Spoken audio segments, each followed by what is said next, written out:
Hi guys, and welcome to the fourth video series that I'm doing just for you guys in the group. Today we're going to be talking about dealing with grief and coping with loss. I thought it was a good time to film this video because I'm in a little bit of a funk, I guess you could call it.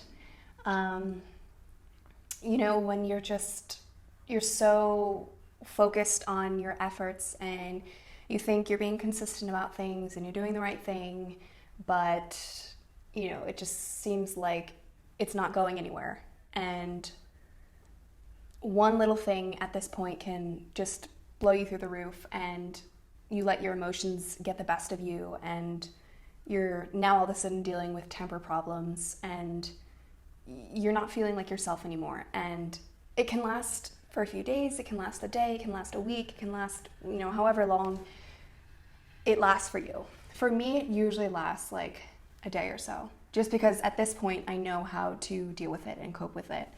But again, that situation is different for everyone. It's unique to you. It's always depending on your story, what you've gone through, and how you dealt with it.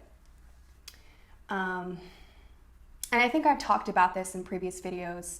If you guys aren't subscribed to my regular channel, I can leave the link down below, and I'll post a couple of those videos that I've done on dealing with grief and the stages of grief and loss from the Kubler-Ross grief cycle. But I've talked about how loss can be a lot of different things for many people. Like even being in this pandemic, for example, it's a loss. We're losing comfort, we're losing security, we're losing the things that we normally had that we now don't. So in a sense, you all are going through loss right now, whether you believe it or not, you are. And so the symptoms of grief and loss are going to affect you in some way. They're going to affect your mood, they're going to affect the way you deal with your emotions. And so it's going to have a toll on a lot of areas of your life. In the video that I posted on my main channel last week, I talked about how it affects your relationships. And to give you a perfect example, because I'm in this funk right now, I had a fight with my husband this morning. And I was already in this mood because, one thing set me off yesterday. I was, kind of struggling because I thought something was going to happen, but then it didn't. And it really upset me, I guess. It frustrated me. And in a way, yeah, that's considered a loss. You thought something was going to happen, but it didn't. You lost that hope, right? So there's a lot of small things that you might not think is considered a loss, but it actually is.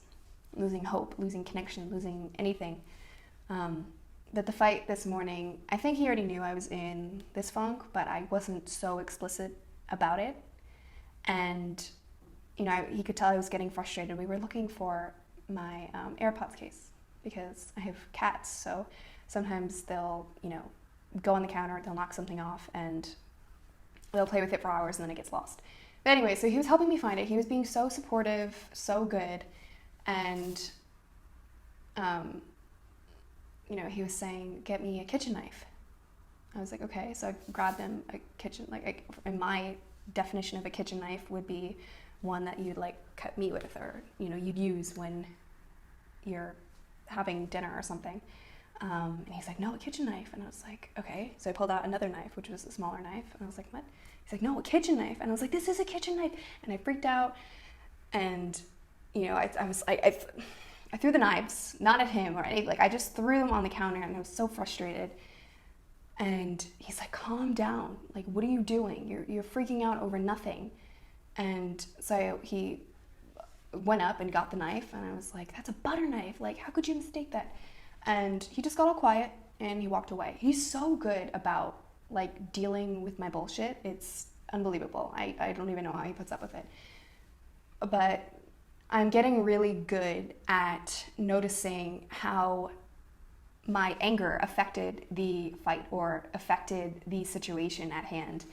And it's getting easier for me to acknowledge that I messed up. I really messed up, and I should have got a handle on my emotions. I should have told him flat out, I'm sorry, I'm really frustrated, and I did not mean to do that. I did not mean to blow that out of proportion, and I messed up. I should have done better. And so I noticed that I'm getting quicker at making that notice. Whereas probably a year ago, 2 years ago, I would be stubborn and I would say, like, it's not my fault. Like, I was right and you were wrong. And I'm just becoming more conscious about my patterns and about the way that I think, the way that I handle things, the way that I think things through in general. And it's clear to me how my own emotions and my anger, what's going on with my own world, the things that I'm thinking that no one else sees because it's in my head, it's clear that it's affecting my relationships. And I'll tell you this, my client had the same kind of struggle, the one I spoke with today.